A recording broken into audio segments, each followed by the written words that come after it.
Hello everyone, welcome back to my channel, Reality Reads. It is time for us to dive into episodes 1 through 3 of The Traitors Season 4. Now, if you did not watch my pre-season thoughts and predictions, you can go check it out. That was the last video I posted. However, please know I was wrong about absolutely almost everything. Let's dive in and just talk first about overall thoughts and feelings about how the first 3 episodes went. And then I'd really like to kind of dive into the secret traitor twist. And then maybe I'll talk a little bit about some of the information in some of the exit interviews that I watched today. And then maybe we'll talk like predictions for next week. Okay, so overall thoughts and opinions. Here's the thing. I am someone that comes from the gamer community, right? Like here in the US with the Traitors, we have all of these different little communities of reality TV coming together to watch this one show, and I would identify the most as the gamer community. It's the one that I am most well versed in. It's the one that I watch the most.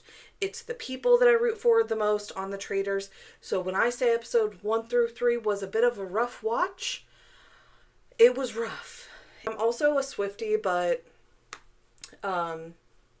it's fine. I'm much more from the gamer community than from the Swiftie community.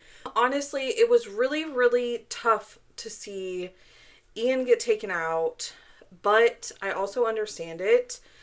The gamers that they chose this season are gamers, and very heavy on strategy kind of mindset. And so, like, I understand. And I also, one of the things that I was so excited about for this season, and still am, because I think that this is actually something that I was correct about, is pretty much everyone on this cast seems like they genuinely came here to play this game. I feel like there were way more people than we normally see asking Alan to be a traitor, which sometimes is a little bit of an inclination to me of like, how much are you willing to actually play the game if you only say you want to be a faithful? Sometimes it just matches people's personalities. Like Tara Lipinski, I'm not surprised that you want to be a faithful. That like jives. But sometimes like with the housewives, I'm like, a lot of you have really traitorous energy, and a lot of you are constantly asking to more so be a faithful. So like that's kind of usually like a clue to me of like, have you watched this game or have you not? Because if you want to win, typically the Traitors have the upper hand. Now here in the US, they haven't been all that successful in actually pulling out the win. We've only had that happen one time, but still it just kind of just clues me into like what to expect as far as gameplay for the season. So I really, really think that a lot of people, no matter which community they came from, really came to play. And because of that, they did their homework. Because Ian Terry has not been on people's screens since 2020 in All-Stars. BB22 was our All-Star season, our latest one, the one that Ian was on. And if I'm remembering correctly, because I will not watch that season because it is atrocious, anyone will tell you. But I think he may have gone out pre-jury that season. So he wasn't even on there very long. It's not his most iconic run, and he will tell you that he did not have a good time that season. He mentioned it a couple times in his exit interviews. So his season before that was season 14, which was in like 2012. And none of these people are like Big Brother super fans coming into the Traitors Castle. So the fact that they not only knew he came from Big Brother, but knew he had been on Big Brother twice and knew that he won one of those times tells me that they did their research. Same can be said for Rob C., our other person that got murdered. He also has, like, yes, he has his podcast. Yes, he talks about these competition reality shows literally constantly all year round. It is his job. However, he himself has not been on a TV screen in 20 years.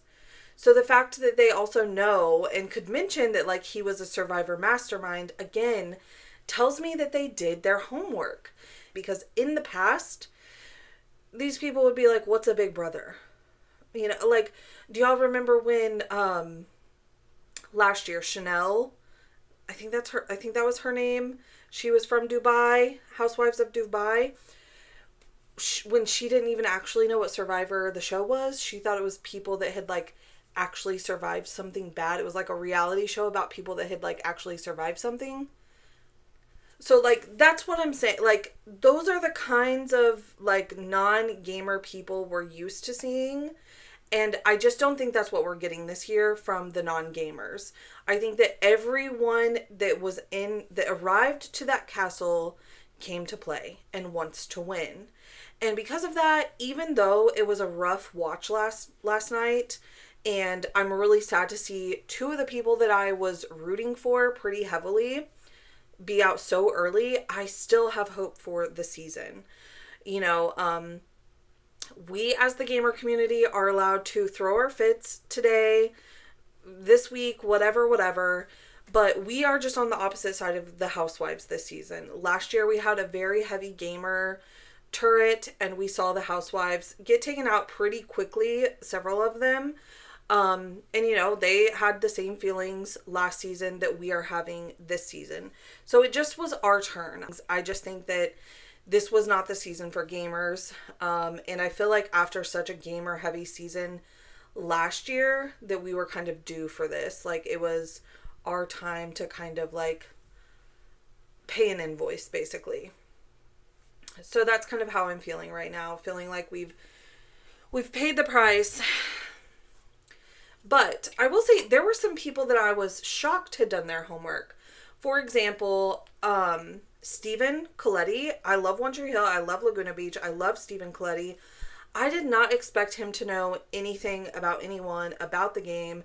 I thought he would just be someone that like was just showing up. But he, during like in episode 1 during the boat challenge, not only did he take control over being one of the people that was kind of leading the, you know, his boat team or whatever. But if you pay close attention, he's also shouting out the names when they get there to put the coffins in. He is like instructing them which names to put which coffins in. And unfortunately for me, there was a couple different times where it was a gamer, but that just tells me that he like knows. He's like, it's not just like, oh, this is the closest one to us. He's trying to like make a move, even if it's not the move I would make or the move that I like the most. He's trying to make a move at the end of the day. Let's talk about the 3 traitors that were selected by Alan.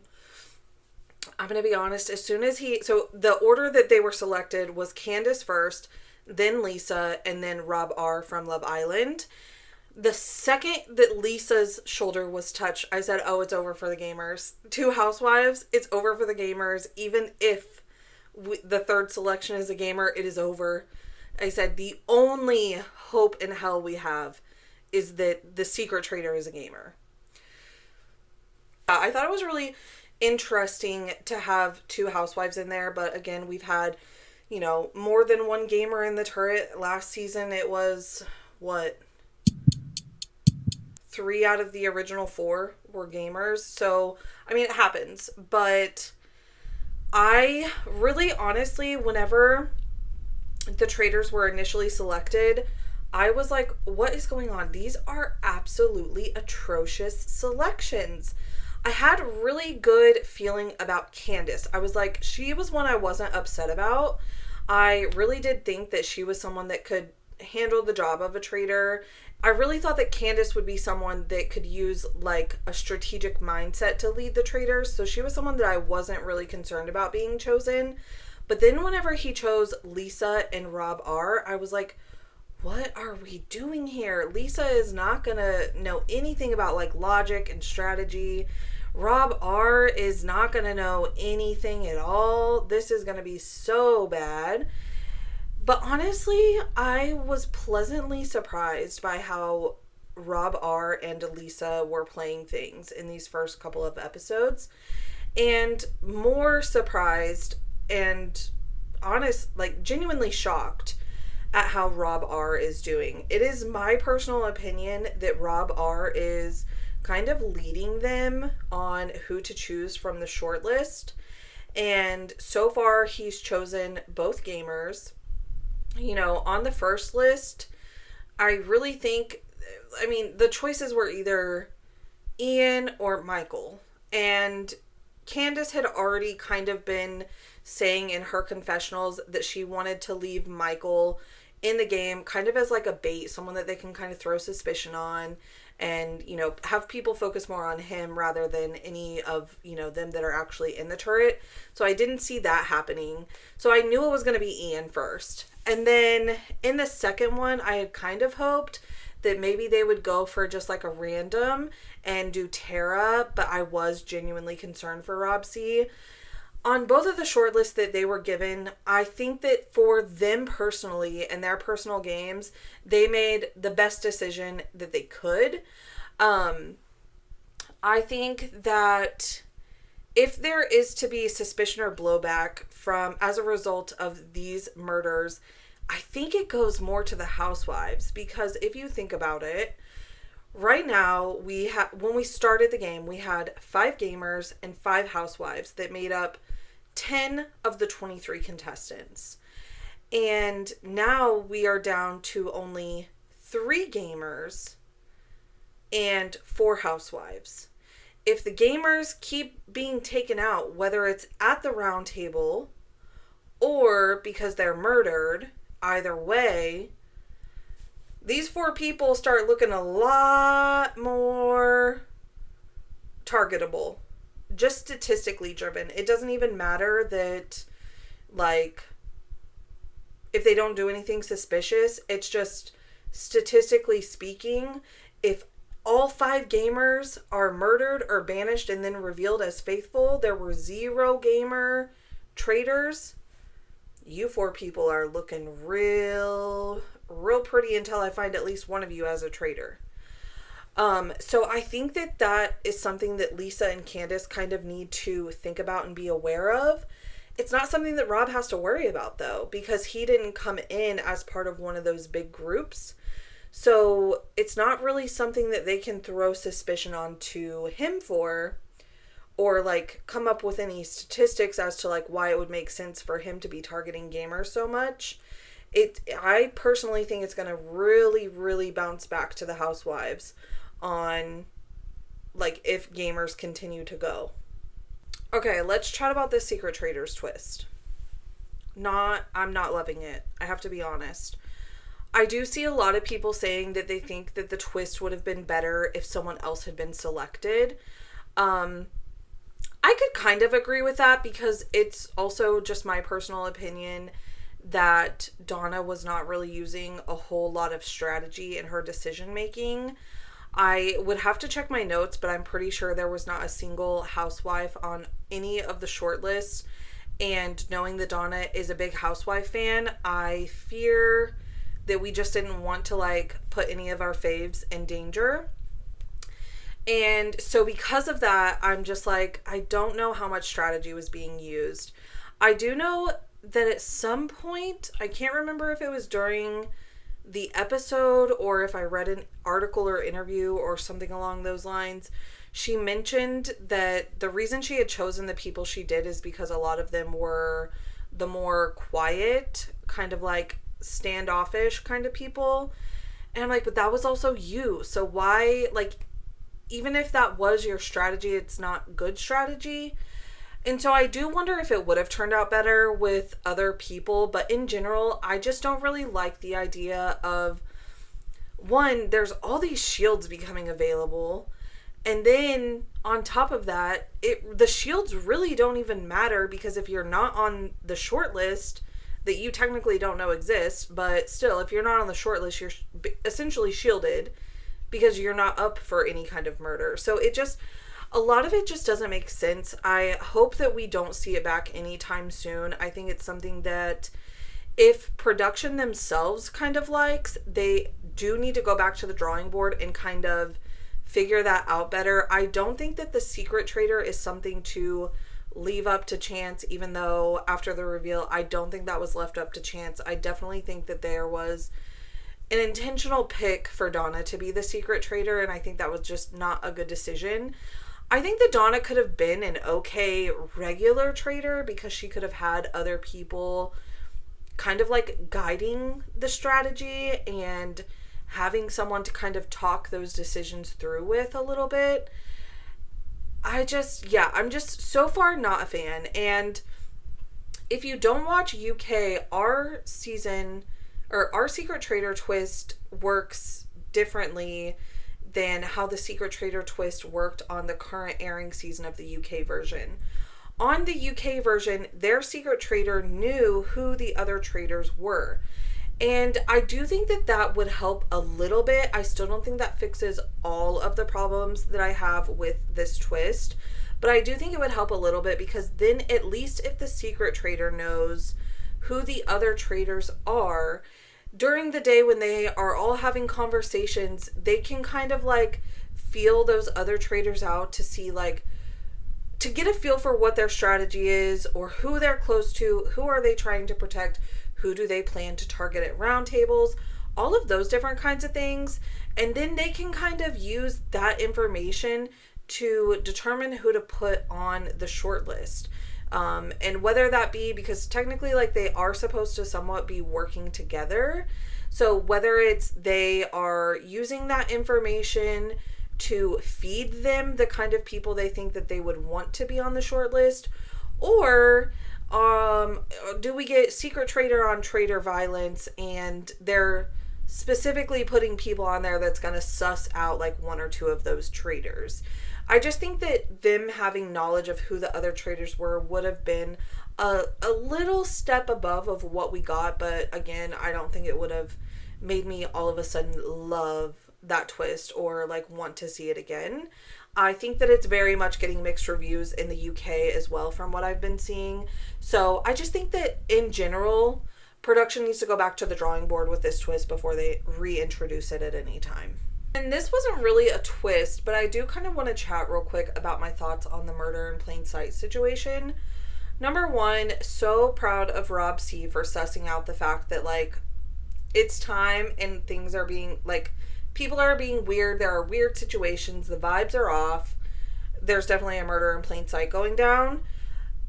I'm just so annoyed on his behalf that this was a different kind of murder in plain sight than what we've had in previous seasons, where there didn't have to be any kind of interaction for the murder to happen.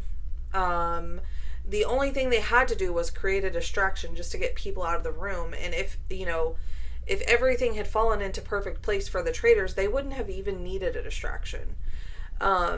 So it's just really disappointing that he was able to determine that that's what was going on, but then there was no way for him to avoid it. I feel really bad that he was murdered in that way, especially because he knew that it was coming. But that kind of does lead me into some of the exit interviews I've been seeing and some of the information that I've gotten from those. So far, I did see the one with Rob C. His exit interview was on Boston Rob and Bob the Drag Queen's official Traitors podcast, which you can watch on YouTube, listen where you get podcasts, or you can also watch it on the Peacock app. I actually really, really enjoyed their banter and their conversation about the episodes. I was a little bit skeptical whenever it was announced, but I actually really did enjoy watching it. And then I did also watch the exit interview for Portia and Ian with Mike Bloom. You can either read those exit interviews on parade.com, or you can find Mike Bloom's YouTube channel and watch the video version. So basically, Rob was saying that he honestly was so surprised when he found out he had been murdered, because he was so confident that he had like correctly identified that there was a murder in plain sight going on. And he was like, I didn't do any, like, no one said anything to me. No one touched my face. No, I didn't like toast with anyone. Like, there was no kind of like interaction of murder in plain sight nature that had happened the night before. So he was like just fully prepared to be able to show up to breakfast the next morning and be shocked and awed at who didn't. So that even more so was like a punch to the gut, that like he felt so confident in the fact that he had survived the murder in plain sight, than to just find out that he, one, not only was the victim of it, but two, he was correct that it was happening. So that really sucked. He did also say in his interview that he was starting to pick up on the fact that like maybe I should have said some things to Candace that I said. Maybe she's not as trustworthy as I thought. Maybe she is a traitor, in fact. So I did find that kind of funny. A little bit too late that he kind of figured that out, but I don't think that that really would have made or broke his game, because Candace wasn't part of the decision. It was all Rob R and Lisa that made the decision on who to murder between the options that they had. So then in Portia's interview, she was talking about how she was also onto Candace, but she just really felt way stronger about Donna. That's who we saw her target at the first round table, the one that she ended up getting voted out of. And so she was just saying that, like, she was kind of onto Candace, but she felt just way stronger about Donna, and she had already kind of been talking to other people around the castle before the round table about her suspicions on Donna. So she didn't want to, like, switch anything up. She wanted to kind of wait, and she didn't really necessarily want to be, like, the first housewife to go against a housewife, basically. So that was interesting to just kind of hear, like, her thoughts, her strategy. She said she was completely blindsided going into that round table and hearing her name mentioned even at all. Also from Ian's interview, got a little bit of insight into, like, he said he thinks he kind of tipped Rob R off a little bit too much about how smart he was, because he was trying to connect with him on a personal level and chat about snakes, knowing that he was a snake wrangler. And Rob R was, like, extremely impressed with how knowledgeable Ian was about snakes. And so he thinks that that maybe had something to do with the reason why he was chosen. But, yeah, I honestly, the only prediction I have for next week is just based off of the preview. It looks like we're probably losing another gamer at the round table. I'll honestly be very shocked if we don't lose another one. I don't know if it's going to be Tiffany or Jam Jam, but with them other people already talking about them, and then it looks like they're going head to head next week, I think it's a 50-50 shot as to who's going to survive. So I fear we're in for another rough week for the gamers, but I'm still going to be tuning in. Still excited to watch this game of Traitors unfold. So happy that we have a cast of people that came to play. That's all I personally care about and ask for. So I will be back same time next week to give you all of my thoughts and opinions on on those rounds of episodes. We'll get 2 more episodes next week. Also, if you don't know, join ChatBCC. I have a link in my channel description where you can join it. There's a lot of people in there, both alumni of previous seasons. There's a couple of the current players of this season. Hopefully they'll be adding some more current players as well. But it's just a fun place to chat while the show is on, and even afterwards if you're a fan of the Traitors. They have other reality show group chats out there as well. So if you're looking for a place to kind of conversate about everything that's going on with the Traitors, definitely go give ChatBCC a shot. I'm in there so we can chat together, and it's a really fun time. So I will see you in the next video.